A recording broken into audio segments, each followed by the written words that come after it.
welcome back to the channel. This is the Dark Light Emissary, and today's video is going to go over a major change, I think, to the lore of the Emperor and the Horus Heresy. It kind of shakes up a lot of things if this is true, and it all comes down to a very single, small question the Emperor asks the Chaos Gods in End and the Death Part 3. And if you're familiar with this question, you're going to know probably immediately what I'm talking about, but before we dive into that today, I'm going to dive into a couple of supporting things, and we're going to talk a bit about the Emperor himself and his overall motivations for everything, because this could inform a lot of decisions he made during the Great Crusade and the Horus Heresy that to us, looking into this universe, we had assumptions on, but we never got a straight answer from the Emperor on. And so we're going to dive straight into this topic. So sit back. Hope you enjoy this video, and if you do, please leave a like, subscribe, and we will be putting out more videos very soon. And if you are new and this is your first time here on this channel, I welcome you, and I hope you come back.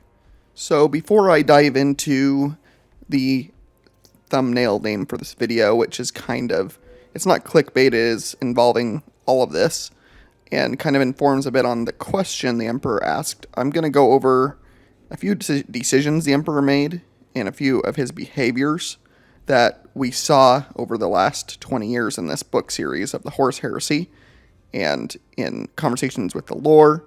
There's a lot of things that just don't add up, and I'm going to talk about those a bit first. I'm going to talk about a few events that were important and pivotal from a few of the books, and we're going to kind of start there first, and then towards the end of this video, I'll talk about the question, the implications, and how this shakes up the very nature of who we think the Emperor is in some ways. And this is, of course, not confirmed anywhere. This is my conjecture based upon having kept up with this stuff for a very long time now, and my thoughts and what the Emperor is really up to this entire time. And I do think there's some precedent for it, though. So let's talk about the Emperor himself for a minute here. So the Emperor is very old, right? He was born in like 6000 BC, 8000 BC. He was born a long time ago, and he was born in a place in like a small village on the coast of a river near modern-day Turkey, is what is presumed and also shown to an extent in the novel Master of Mankind, in a vision to one of his Custodes, that the Emperor is showing him the past, basically, of him as a child. And if this vision is true, we know that the Emperor had some control over his psychic abilities from the time he was a small child. He uses his psychic abilities to kill a uncle that I believe killed his father. I don't remember the exact specifics here, but basically the Emperor avenged a family member very early on from at the hands of one of his other family members. And so very early on in the Emperor's life, he was acquainted with violence, first of all, so we know that. And very early on, he was probably mixed in with early mysticism for humanity. He was mixed in with some early religions, things like that. And we really don't know what the Emperor's thoughts were on those things at that time. We don't know much about this era at all, really. And we don't know if the Emperor knew what he would become in the future yet, if he even saw the future yet. There's nothing we know about this era, really. And then, over time, we know that he did become he took on a role of kind of a protector of Earth, in a sense, by caretaking it, so to speak. He kind of worked in the shadows, didn't really show himself too prominently sometimes. Sometimes he did, as a general. It's presumed, for example, he is Alexander the Great, so he did kind of test out different abilities, like to lead, to be a general in wars, to be a leader of nations. He did do a lot eventually, but he never did it as the Emperor. He did it as different personas. But again, it's not sure if the Emperor was doing any of this as some kind of ultimate goal towards where we see him in the Great Crusade. We just know that, he knew he could live functionally, it seems like, forever. And if you're a being that lives forever, you're probably going to test out all of your abilities to the extremes, just to not be bored, I imagine. And I don't think the Emperor was necessarily ever bored in his growing up phase. And even after a few thousand years, I'm sure he was just focusing probably each millennium on a different skill development, I imagine, since he had that kind of time. But then we get to the far future. We start getting into the era where humanity rises up during the dark age of technology and expands like wildfire across the galaxy, founding essentially millions of colonies, it seems like, and becoming a true galactic power at that time, to such an extent that groups like the Eldari seemingly didn't rival humanity, or we don't have any records of it at least. And then comes the fall from that high technological era down to like Age of Strife, Old Night, and old superstitions for humanity come back. Religion comes back probably from a decline, I would assume, during that era in a big way to kind of ward off against the mysteries of the night, so to speak. And during this entire time, we don't know what the Emperor was up to really at all, other than him taking a visit to a world called Molech. And this is really the only time we know the Emperor was doing something during this time period. And on Molech, he entered a chaos portal. He went into the warp, and he came out with knowledge and or power. And a few other of his friends that came with him, who were also perpetuals, had to carry him away from the portal because he was drained by whatever experience he had within it. What the particulars are here, we do not know. What the Emperor gained, we do not know, but we can speculate here. And the major speculation here is that the Emperor obtained data from the gods, from the Chaos gods, to create the primarchs. It is considered and assumed that he stole this information from the Chaos gods, that there was no agreement for it, that he took it from them, and that is a major reason for why the Chaos gods launched the Horus Heresy. But that question I told you about that the Emperor asks throws that entire theory out the window, in my opinion. But we're not going to talk about that just yet. The next thing we're going to talk about is what happens in the novel The First Heretic. And this is also an interesting thing that I was just thinking about today, was in that book we have basically the journey of the word bearers to finding the Chaos gods and becoming their first devoted servants, which was the, so to speak, true power behind the throne for Horus to be corrupted by chaos was first for Lorgar, and the word bearers to be corrupted completely and wholly for a 40-year period, roughly. But there is one particular incident in this book I want to talk about that is, now looking in retrospect, according to my question that I know the Emperor asked, kind of stands out to me. And that is when they first approach Cadia and the Eye of Terror. At this time, Lorgar and the word bearers have no idea what the Eye of Terror even is. They just know they need to go there. They kind of get some information that they should travel there. And then they land on Cadia. Cadia at this time is nothing like what it was in the 41st millennium. It wasn't controlled by humanity as an empire, but there was a tribal people living on the planet. And this tribal people seemingly worshipped chaos. This is where we meet their priestess, Ingethel. And Ingethel is a woman who seemingly is kind of their main chaos priest who kind of leads the rituals and things like unto that. Now, when she first approached the word bearers party, which included Lorgar, primarch of the word bearers, and his retinue of legionaries, also with them was a Custodes named Vendatha. And this is very important because we have one of the Emperor's own here. And if you're unfamiliar with the First Heretic, the Emperor basically sent several Custodes with the word bearers to kind of keep watch on them as kind of a reprimand by the Emperor to report back on their activities. But what is really interesting about this entire interaction, this entire area, is Vendatha's reaction to everything here, which is unusual. It's not all the way unusual, but still very unusual. And what I mean by that is Vendatha first sees that the native population, Ingethel included, who's now walking up to them, has violet glowing eyes, which, if you're familiar with this from the trailer for the new Space Marine 2 game, where they have Acadian Imperial Guardsmen there, or if you've read this book or several other places, you'll know that Acadians tend to have violet glowing eyes. And Vendatha thinks that this is a sign of corruption or a sign of them being fouled or something, and he tells Lorgar they should purge the world because of this. But he never says or seems to talk about any indication of there being chaos corruption of these people, nor of chaos worship from these people. He doesn't mention anything close to the fact. And in fact, Vendatha doesn't seem to notice any meaning on any of the runes that are painted on the skin of Engathel and the others that seem to probably, if I were to imagine, indicate the pantheon of chaos. Vendatha, it is said, sees no meaning in any of it. The exact line is, the symbols mean nothing to Vendatha. And how is it that symbols that probably indicate something to do with chaos are not known to one of the Emperor's own 10,000 companions, who knows the Emperor's motives and rivals best? Remember, the Custodes are very great warriors, and they showed themselves to be very good at fighting demons, seeming to indicate that if they didn't have experience with that, it sure seemed like they did before they had to fight them in the webway underneath the palace during the later parts of the heresy. While it wouldn't surprise me if the Custodes were just simply a quick study in fighting demons and were fighting them very well that way, simply by their nature, I don't seem to believe that.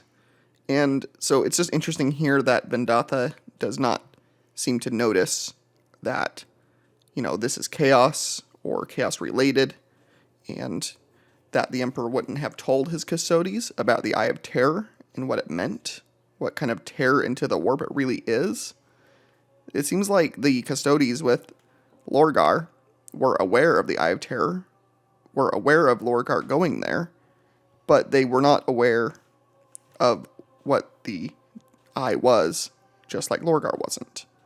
Why is that? Is one of the questions I have here, and this kind of feeds into the question the Emperor asked. And remember, Vendatha is witness to this following conversation. I'm going to give an excerpt from the First Heretic that is very important here. Engathel says, Lorgar, a blessed name, the favored son of the true pantheon. Through great effort, the primarch kept his voice light. No stray nuance could allow this first contact to go wrong. Controls everything, all that mattered. I do not have 4 fathers, my friend. I am not of woman born. I am a son to the Emperor of mankind, and no other. She laughed, the melody of the sound stolen by the blowing wind. Sons can be adopted, not merely born. Sons can be raised, not merely bred. You are the favored son of the 4. Your first father scorned you, but your forefathers are proud, so very proud. The God-talkers tell us this, and they only speak truths. And I find this next little bit very interesting, just the wording here. It says, I am Engathel the Chosen. She smiled, all innocence and kindness. Soon, Engathel the Ascended. I am your guide, anointed by the gods. I find it interesting, the wording here, that it says all innocence and kindness. Like these are people who worship chaos. What is innocent and kind about worshiping chaos, really? I guess you could say that on a surface level, it could be possible, I guess, if you're not super extreme on one of the 4, that maybe you could have it as like a general religion, but chaos does not allow you to really be kind and innocent, I would say. And so this seems like a deception, but also she's talking plainly about being the priestess of gods. And remember, one of the Custodes is standing right here with them. Does he not know about the 4 chaos gods? Wouldn't it send a red flag up for him that she's talking about 4 gods who covet Lorgar as an adopted son? What is going on here? Why is Vendatha silent here? He gave his small protest of we should purge these people for being gross, essentially. But he doesn't say we should destroy them because they represent a great danger to the fabric of the Great Crusade and our father, our emperor, beloved by all's plans. He doesn't say that. He doesn't say anything like that. He doesn't say anything at all. Why is this? And then later, Engathel takes them down into a natural basilica that is formed by underground rivers, things like that. And so they're going down there to witness whatever Engathel wants to show them.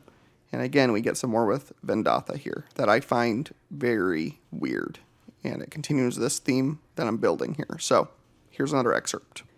Pictographs and hieroglyphs covered every wall, replete with symbols, charcoal murals, and etched sigils that made little sense to Vendatha. In truth, it hurt his eyes to look at many of them. Uneven, jagged stars were scrawled everywhere, as well as long mantras in a meaningless tongue. Their sentence structure clearly indicative of verse. Sketches of the Great Eye, as the Cadians named the storm above, were also commonplace. So again, we get Vendatha seeing symbols scrolled on the walls here. He can't read them, and they even hurt his eyes to an extent. He still doesn't seem to notice by nature what they are, which they are obviously chaos runes of some kind.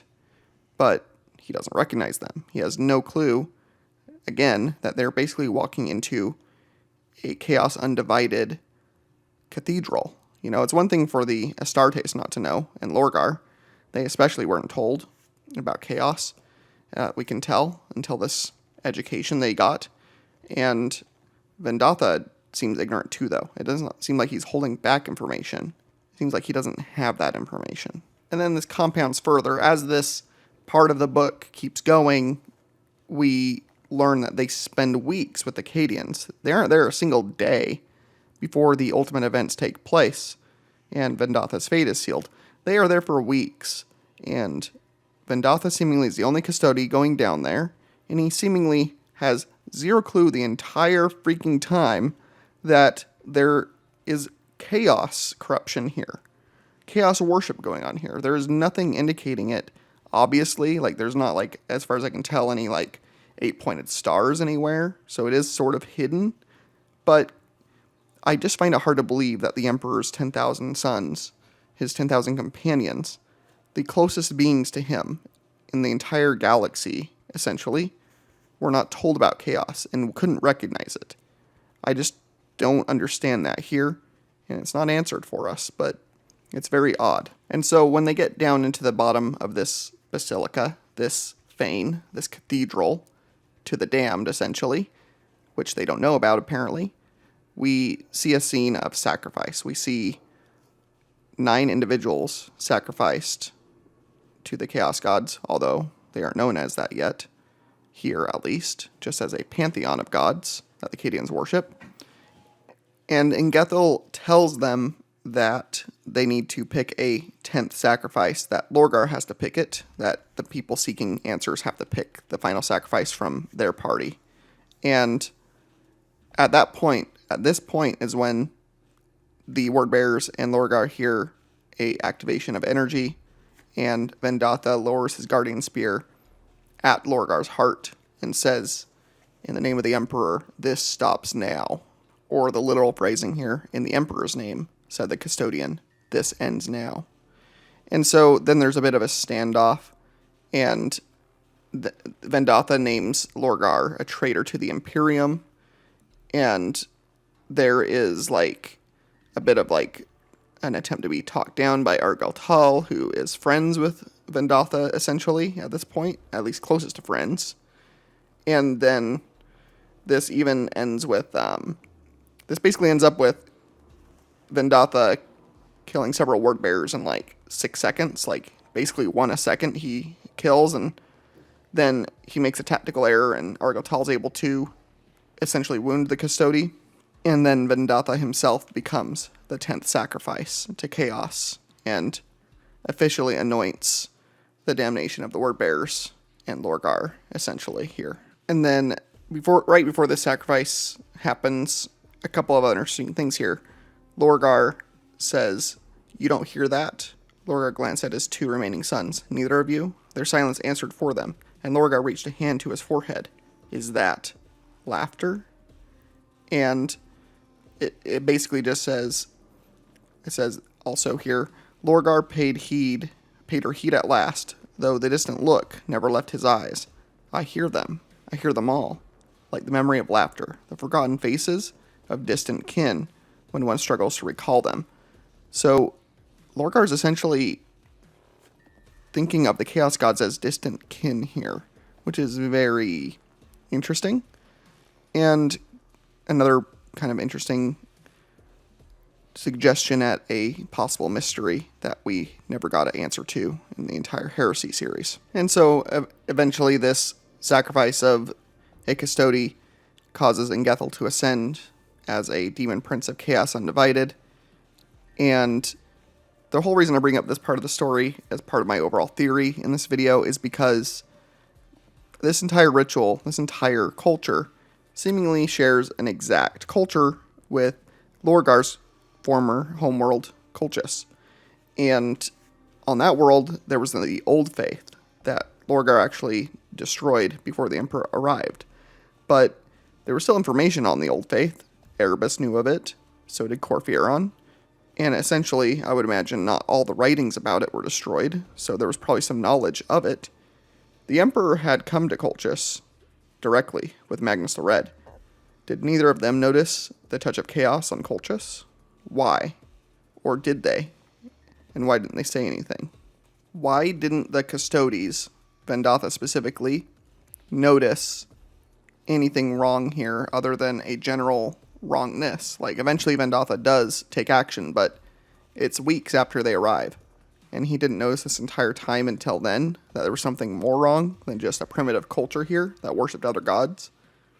He didn't notice that they worshipped what was essentially presumed to be the Emperor's chief rivals in the galaxy in a lot of ways, the pantheon of chaos gods in the warp. It's just weird. And this, again, feeds into more of what I'm going to talk about here. And so I'm going to talk a bit about the Custodes themselves. So it should be noted, this is something important that a lot of you might not know unless you've read the entire Heresy, really, and the later books. Some of you will know this and have noticed this, but there is one part, and I don't remember exactly where this is, but there's one part that essentially says that the Custodes were created as the Emperor's companions. And it's important to realize the definition of that. His companions, not his bodyguards, not his warriors, not his elite soldiers, his companions.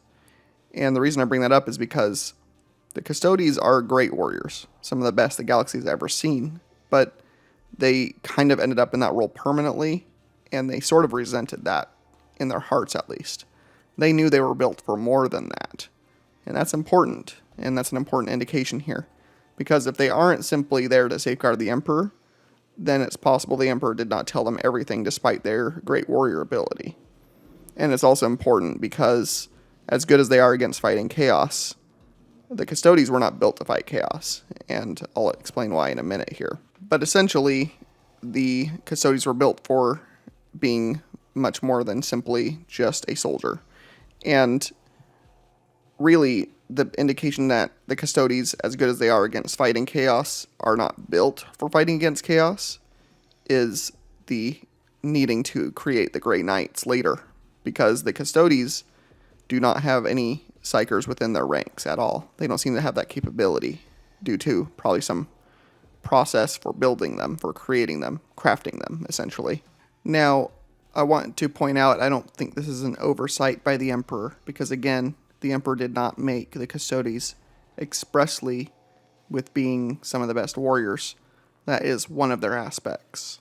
A single one out of many, and because of the events of the Horus Heresy, and because of the decline of the Imperium, and the eventual permanent damage done to the Emperor, the Custodes basically had to take the role of bodyguard and protector permanently, because that was all they could do to serve their master at that point. And so eventually, the Grey Knights were created as a specific fighting force against chaos. They are the specialists against chaos and have been for close to 10,000 years now. And the Custodes, for the most part, just stayed on Terra guarding the throne, which, was their main mandate, but, they never really went out in the galaxy and fought chaos. They rarely, if ever, left Terra until the recent era during the Indominus Crusade with Robot Goleman and his forces. A small contingent has left Terra, but most of them still remain there. And that is because, again, their mandate was not to fight chaos, really. Their mandate was to protect and serve the Emperor, which they are basically pigeonholed into doing only one way now. there would have been no reason to create the Grey Knights if the Custodes could fill that role, or were meant to. And so while Custodes share in the same seeming immunity to chaos that the Grey Knights do, they do not share in the same exact specialization nor ability as the Grey Knights do. And so I bring all this up to point out and emphasize that the Emperor did not only tell his sons about chaos, he didn't tell the Astartes about chaos, he also did not tell the 10,000 companions about chaos. He might have told Baldur, but other than that, and maybe a couple other supposed leaders within the 10,000, he did not tell them about chaos either. And why is that? Why wouldn't you tell your chief companions who cannot be corrupted by chaos simply by learning about it, about this potential threat? What would be the reason why the Emperor would hold the information from them, essentially? Or maybe the Emperor wasn't holding it, maybe he didn't see a reason for it, which feeds into what I'm going to talk about near the end of this video as the final part of this, kind of capping off all of this stuff I'm talking about. Now, I can't give you every example of bizarre choice throughout the entire run of the Horus Heresy, but I'm going to continue with a couple others that I can think of top of mind here. One being the whole entire saga of Magnus the Red and the Thousand Sons. So, Magnus the Red is the most powerful Psyker in the Imperium, except for the Emperor and Malcador, essentially. And it seems like the Emperor created Magnus as eventually the inhabitor of the Golden Throne, so that the Emperor did not have to sit on it to keep it regulated. That seems like that was ultimately Magnus's ultimate fate that the Emperor planned for. Beyond that, we know that Magnus has the ability to essentially divest himself of his body, essentially, and his soul can travel the warp and can basically fly through it, essentially. And Magnus says that he did that with the Emperor on numerous occasions, even before the Emperor ever found him physically on Prospero and brought the Thousand Sons to him. So the Emperor was aware of Magnus, and Magnus was aware of the Emperor for a long time, and essentially they traveled the warp together quite a bit. And then we have the Thousand Sons themselves, which their gene seed was highly unstable, to the point where they were mutating uncontrollably, and this seemed to be rooted in their psychic nature. The Thousand Sons were almost all, if not all, Psykers to different varying degrees of power, which is the only legion with that many Psykers. Usually legions have, a handful of librarians, a handful of psychic specialized users. The Thousand Sons, pretty much all of them are Psykers, and even if it's rudimentary, they have a latent psychic ability. And this seemed to feed a instability in the very nature of their gene seed, which was known as a flesh change, and it would essentially turn a Thousand Son into a chaos horror, essentially. A giant mound of flesh is what they would turn into, and then die, essentially. It isn't ever talked about why the Emperor couldn't solve this problem for this legion, being so knowledgeable about, the ways of the warp, psychic powers, esoteric alchemy, mysticism. The Emperor is a master of all this stuff, and he couldn't solve this for 1,000 Sons. And so the Emperor gives this legion, to Magnus, and Magnus is basically left to fix it himself. There is no record of the conversation that the Emperor has with Magnus and discussion on what Magnus might do to save his sons' lives, essentially, but is left up to him to do it. That's what we know, at least. And then it is left ambiguous exactly what Magnus did specifically, but he was able to stabilize his sons, and 1,000 Sons went on to be a pretty effective legion, if not a smaller one. But we know later what happened. Essentially, Magnus seemed to have contacted Tzeentch, Chaos God of Change, and made a pact with him to save his sons. This is a reason for Magnus having one eye that shifts color hues and changes with his mood, and is a very prominent feature of Magnus during the Great Crusade era. And this is something the Emperor saw in person several times, I imagine. Did he not say anything about that eye? Where did you get that, Magnus? What did you do to save your sons? Did none of that come up, ever?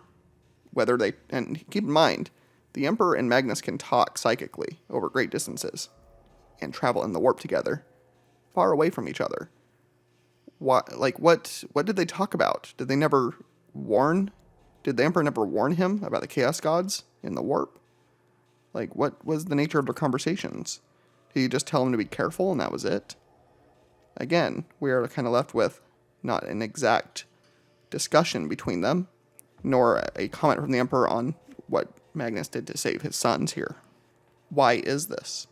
Again, this kind of feeds into my final point here, which I'm going to get to semi-shortly here. I'm going to think up of a couple other things to bring up here to kind of continue feeding this mystery and this point that I believe is answered in the final volume of the Horus Heresy. Part of this actually jumps us to the Indominus era in the current setting, where Robot Guilliman has mused a lot on why the Emperor was so quiet to them about chaos because of its eventual complete destruction of the Emperor's dream and much of what Robot wanted. And, so in the current era, Robot Guilliman is essentially picking up a very shattered Imperium as much as he can, but even for his talent of logistics and, running empires, essentially, it's a struggle even for him, and he kind of wonders why the Emperor kept him so ignorant and his brothers. Like, what was the point of it? And he doesn't have an answer for that. And that's, again, another point on this line of the Emperor not giving information and his sons wondering about that and the reasons for why not being answered. And so, with all this being given so far, if I was to speculate who knew about chaos at all during the Great Crusade, it was the Emperor, Malcador, one primarch at very least that Malcador claims was told about the full nature of chaos, a single one, and maybe Valdor and perhaps the leaders of the Sisters of Silence were told, and maybe like the princeps of the Ordo Sinister, which are a very particular loyal, specialized Titan legion that is loyal only to the Emperor, and those are psionic Titans essentially, which would end up very useful against the forces of chaos, unsurprisingly. Beyond that, I don't think much was known, and the Emperor wasn't talking, wasn't explaining. He saw signs of chaos in several of his sons. He saw the symbols on Colchis that had to indicate the four gods of chaos. He had to know. He had to know that Lorgar, possibly, or some of his sons, knew of chaos. He had to know that Perturabo could always see the Eye of Terror in the sky on Olympia. He had to know that Magnus made a pact with Zench to save his sons. He had to know all of this and said nothing. Why didn't he say anything?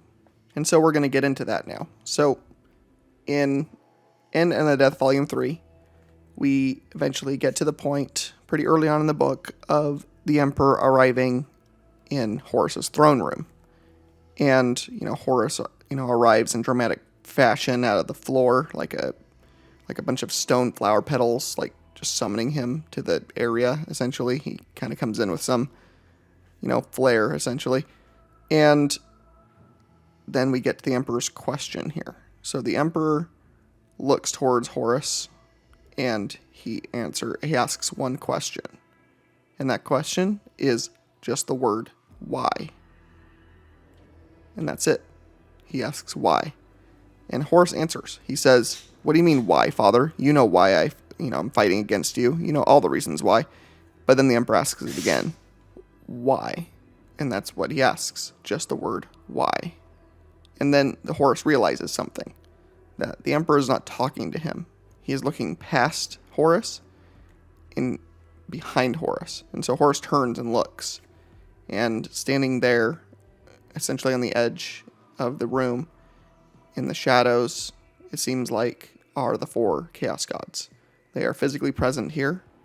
Probably the only time they are present as themselves, really, to witness this monumental, destruction of the Emperor is what they're hoping for here. And they have come in person to witness this. This isn't greater demons of chaos. This isn't specific demon princes. This is the four themselves. And they are referred to in the End and the Death almost exclusively as the Old Four, specifically. And it's the only time in any of the books that they are referred to as the Old Four that I can remember. So that's something also slightly interesting about all this. But the Emperor is asking the Chaos Gods that question. Why? So let me ask you, the audience, the people watching this video, a question. If you had an enemy that you have been enemies with for assumedly hundreds of years, if not thousands of years, and that enemy ruined your plans, destroyed half of your, offspring, essentially, corrupted them to their side, wiped out trillions of your species, and then you were finally able to confront them, essentially, almost physically and in person, to some degree, wouldn't you have words of vengeance for them? Or hate? Or anger? Something? You wouldn't be asking them why they did it if they were your enemies, is key here. You wouldn't be asking them why. And we never get an answer. Shortly after this, Horus attacks the Emperor, and the fight is on, and we never get a reply from the Chaos Gods. They don't seem interested in answering that question. But the question being asked at all is weird. We always assumed this entire time, if you've been discussing this for years like I have with people, we've always assumed the Emperor stole from the gods and that he's always been their enemy and that he was even plotting their downfall to an extent with his plans. But if that was the case, why ask why here? You only ask why if someone you didn't expect to betray you betrayed you. And we could assume that for Horus, the first found, as he's called in this book, the first found son that was with the Emperor for a long time, the son that learned the most from the Emperor, presumably, the son that was made War Master. But he's not asking him why.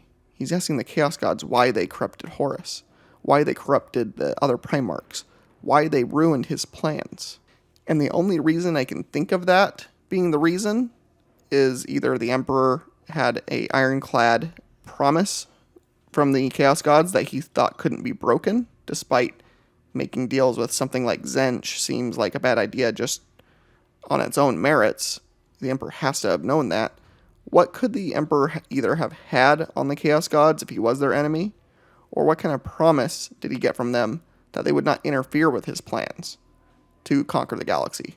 Because think about this, the Chaos Gods have some interest in the mortal planes, but they play the great game mostly in the warp against each other. They kind of see the mortal realms almost as kind of like a interest.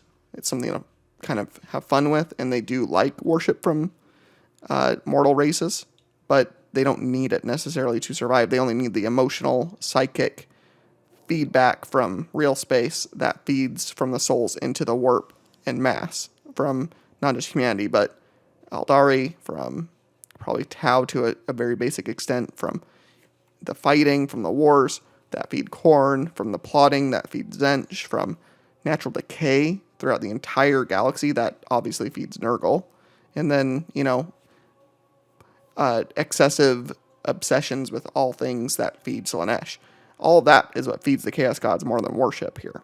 So the Chaos Gods did not need the worship of humanity. They did not need the worship of anyone to be the Chaos Gods. That was not their reason for corrupting the sons of the Emperor, and that was not the reason for them to fight the Emperor. But with this question, a single question the Emperor asks, why he asks simply why is weird, because this goes back to the beginning point with the Emperor going to Molech and going into that portal. We assumed he stole from the gods there. What if he didn't? What if he talked with them and made a plan with them? And he thought they would hold to that plan.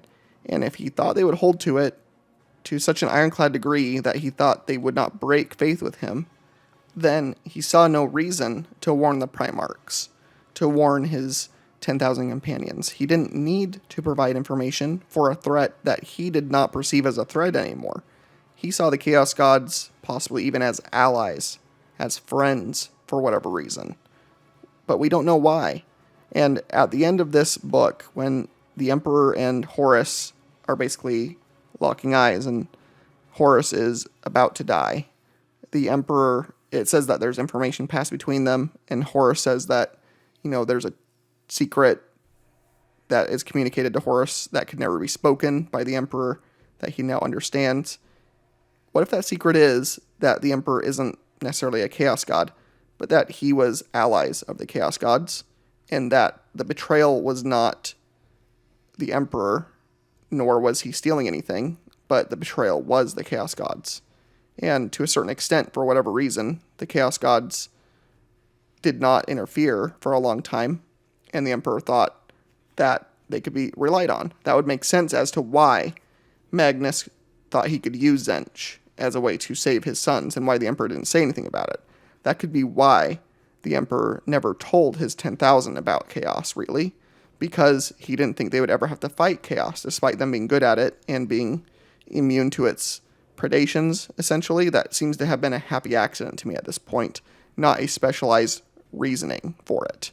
And then once the chaos attacked, he realized he needed specialized troops, and he tried to get Magnus to reform the Thousand Sons into the Grey Knights, essentially.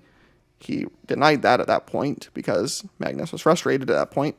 And then, the Grey Knights were created as a specific foil and attack force against chaos at that point, but not until the Horus Heresy kicked off, not until the Emperor knew that chaos had taken action against him. Now, I'm going to ask each of you listening to this video why you think all of this is, because just like the Emperor asked why, now we have to ask why the Emperor is asking why here.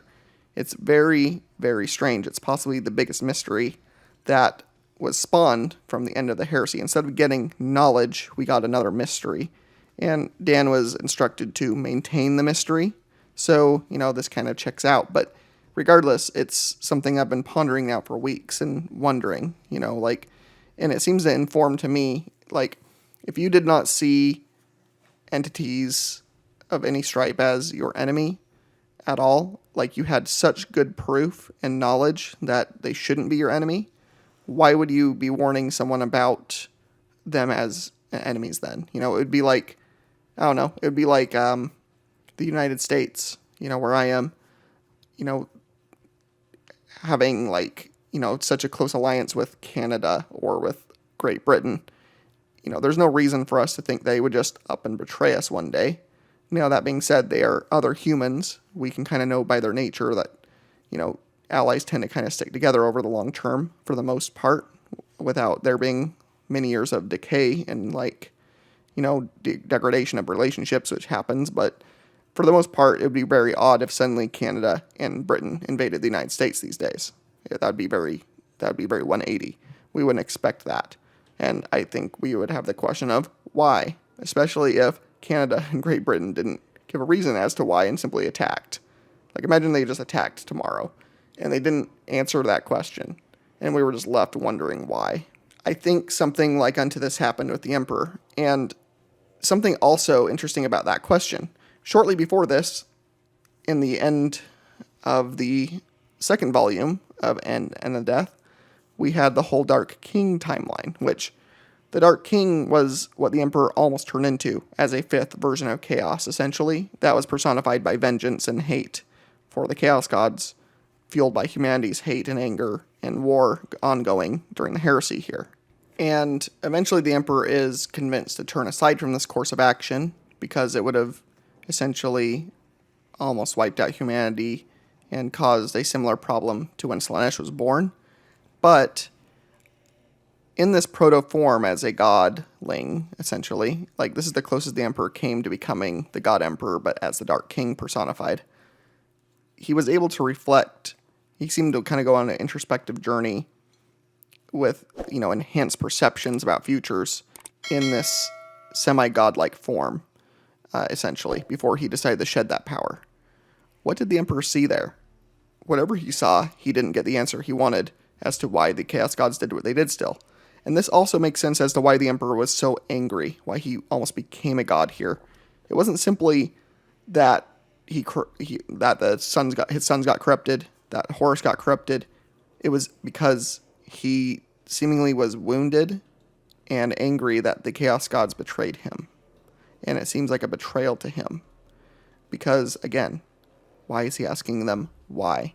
Why are you asking the god of fates, the god of plots, the god of, betrayal, essentially, why he betrayed you?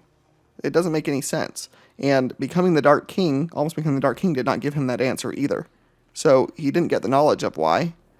And I imagine part of becoming the Dark King would have given that answer had he become fully the fifth Chaos God and possibly even consumed the other four, which seemed like a possibility there with the amount of power he was pulling in.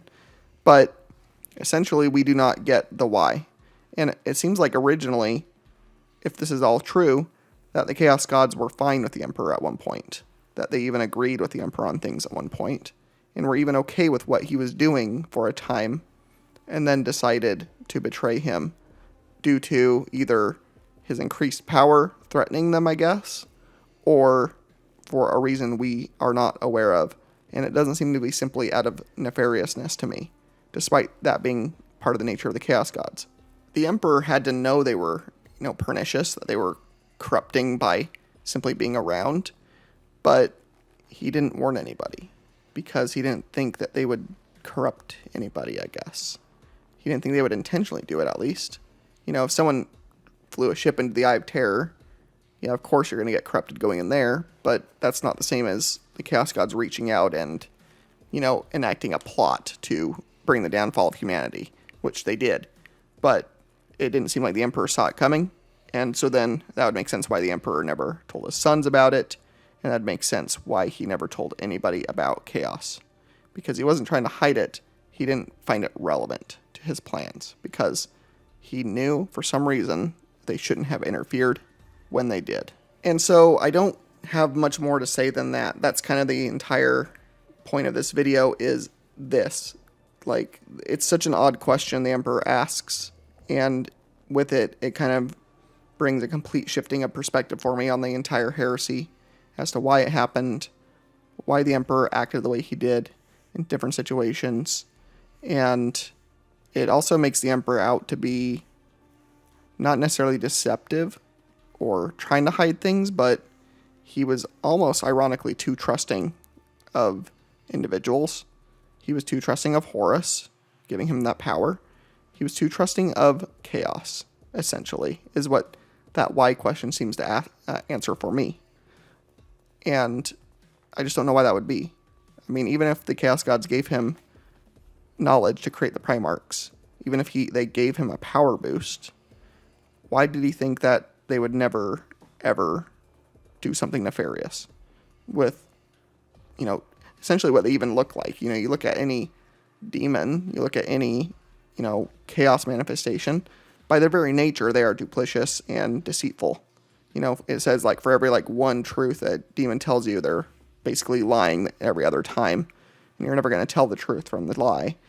It's like, that's just a small manifestation of these chaos gods, And so, we don't know what the Emperor knew about chaos, ultimately. We don't know what kind of discussions he might have had with them on Molech, if that's what he did do when he went into that chaos portal. We simply don't know. But whatever happened, he walked into that room to his fate, where he knew he'd probably be mortally wounded fighting his fallen son, and he asked the Chaos Gods, why did you do this to me?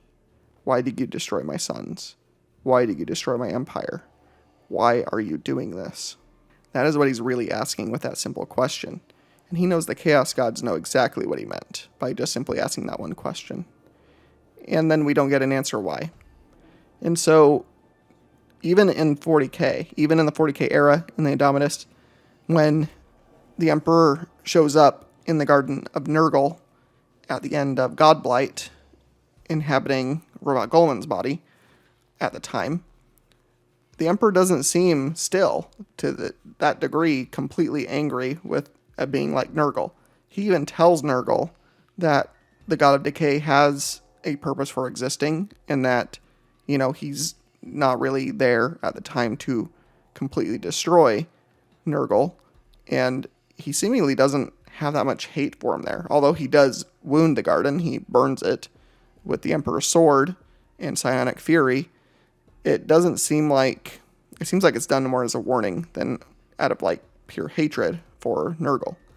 And then, the Emperor even says to Mortarion, fallen demon prince of Nurgle, former primarch, to the Emperor, that, you serve this god right now, and that god's going to basically punish you now. And, I basically approve of this.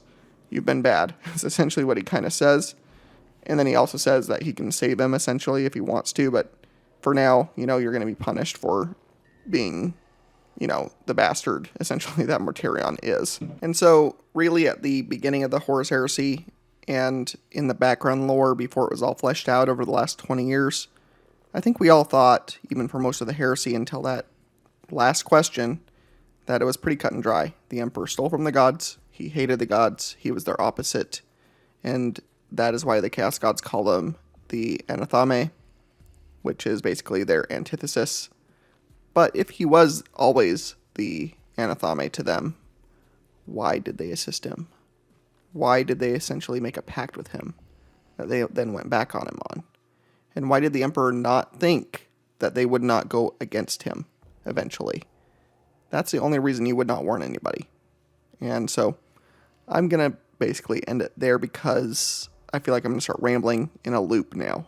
I would love to hear your comments on this because I think this is a major shift towards how we should even perceive the Emperor and who he was, what his motivations were, and like how not completely full of knowledge he was. Like, we seem to presume the Emperor, who is still a mysterious figure, kind of knew a lot more than we know about things, and he does, but is he also actually a bit more innocent and ignorant than we thought, to be asking such a question of what is essentially, literally, chaos personified, and by very nature of chaos, it cannot be trusted. So why did the Emperor trust that chaos would not do what chaos does? It's like if you ask a tornado why it tore a house down. You could have every agreement with a tornado as much as you want, but if it, by its very nature, comes too close to your house, it's going to destroy it regardless. And if you don't worry your sons about the tornado existing, and if for some reason the tornado isn't very visible or doesn't seem like a threat, then how can you be surprised when your son walks into that tornado and is consumed by it, or that hurricane, or whatever allegory you want to use here? So, anyway, just a major point, I think, a major shift towards the lore on a fundamental level that I think is kind of a blink and you miss it type of part of that book, because then we get into that bombastic bonkers fight and all of that, which if you want to hear about, I do have a video on that from a bit ago for my review. I'll put it marked here for you if you want to go back and hear about the Yu-Gi-Oh card fight and other things that happened during that fight with Horus. That was a lot of fun to talk about, but I believe the more important actual lore bit was this, from that entire book, from that entire series, that single question, why? So anyway, if you like this, if you're still here after about an hour and you haven't subscribed, I definitely invite you to. I put out a video at least weekly, 1 or 2 videos, and I would love to have you as part of our community here. We are growing pretty quickly. I appreciate all of you who have subbed and spend your time here with me. I hope you have a great rest of your day and night here, and rest of your week. And also, I do believe I will be live streaming tomorrow about 4 p.m. Arizona time, so if you want to come say hello there and talk about this or other topics.